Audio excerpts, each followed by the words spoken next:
আজকে আমি আপনাদের সাথে আমার ঘরের বানানো ফ্রোজেন পরোটা রেসিপি শেয়ার করব। হ্যালো এভরিওয়ান, আসসালামু আলাইকুম। কেমন আছেন সবাই? আশা করি ভালো আছে।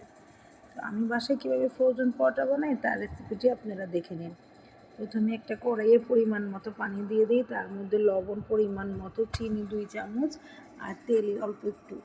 তো এটাকে ভালো করে ফুটিয়ে তারপর নামিয়ে নিব। নামিয়ে একটু যখন ঠান্ডা হয়ে আসবো তার মধ্যে আমি পরিমাণ মতো ময়দা বা আটা যেটাই হোক না কেন দিয়ে দিবেন। দিয়ে দেওয়ার পর সুন্দর করে ভালো করে একটা খুন্তির সাহায্যে ভালো করে মাখিয়ে নিব। তো মাখার জন্য আবার বড় একটা শ্রেণীতে আমি ঢেলে নিলাম যাতে সুন্দর করে মাখাতে পারি।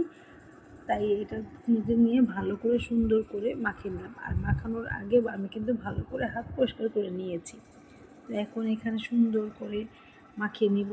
আর এই ব্যাটারটা অনেক স্মুথ হয়। তো এই যে মাখানো শেষ হয়ে যাওয়ার পরে আমি এটাকে এখন সুন্দর করে লেচি কেটে নিব।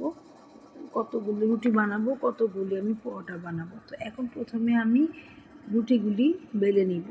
রুটিগুলি বেলে সুন্দর করে শ্রেণীতে ছড়িয়ে দিব। তারপরে আমি সবগুলো পলিথিনে করে ফ্রোজেন করে রাখবো। তো এখানে আমার যতগুলি রুটি ছিল আমি রুটিগুলি বানিয়ে নিব। তারপরে আমি এখানে কতগুলো পরোটাও বানিয়েছি, পরোটাগুলোকেও আমি বানিয়ে তারপরে এখন পলিথিনের ভিতরে এই যে সুন্দর করে এভাবে করে রেখে দিব। তো এই যে যাতে, আর গতবার তো আমি আপনাদেরকে আমি কিনা কাজী ফ্রেমের পরোটা দেখিয়েছি, আর আজকে আমি নিজে ঘরে বানানো পরোটা কীভাবে ফ্রোজেন করতে হয় এটা আপনাদেরকে দেখিয়ে দিলাম। তো এগুলি সব বানিয়ে ডিপ করে রেখে দিবেন।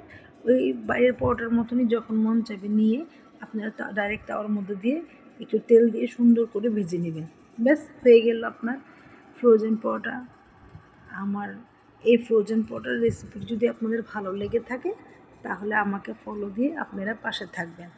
তো এই যে আমি এখানে 3 রকমের পরোটা বানিয়েছি, রুটি, পরোটা আর ঝুরা মাংসর পরোটা। তো আল্লাহ।